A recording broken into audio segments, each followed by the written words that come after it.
this is an example of a factory made item. This is a mass produced thing. In the 19th century, that was the era of mass industrialisation, and Britain was the workshop of the world, of course, and all the trade goods were making their way north here, and this is one example that people were quite keen to get a hold of. Now, to look at it, you might wonder what on earth it was. It looks like it might be a bit of a push bike or a bit of a Victorian bed or something, but there's a removable bit to it here. There's a wooden handle, a steel rod, a cast iron billet on the end there, and then this thing here is a cast iron base with this curving steel leg on it, and another cast iron sleeve. And what it actually is a very specialised form of iron, because clothes irons, the most basic kind of them, are just a solid block of cast iron. Probably people have seen them, maybe even in car boot sales and junk shops, things like that, and people used to put them on top of a stove until they were hot and iron your shirt with it.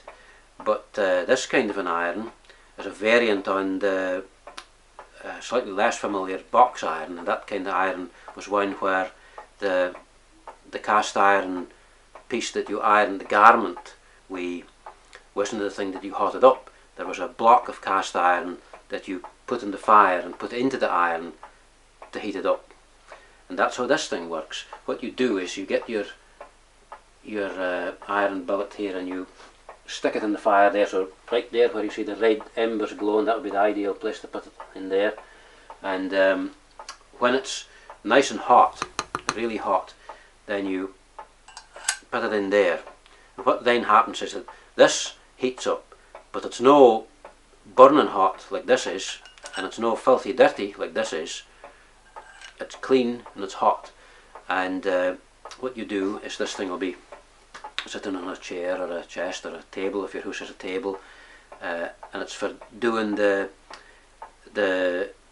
lacy border and the crown of a cotton bonnet, because in the 19th century that's the era of bonnets. What in Shetland they called them mutches, and they had these long fabric cords that were used to tie under the chin, and they got a bit crumpled when they were laundered, and so to starch them, to iron them I should say, then this thing was used, so they'd iron them on that.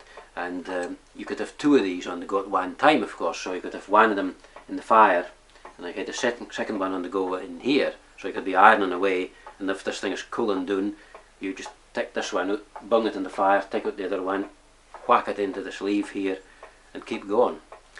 So that's a very specialised looking iron.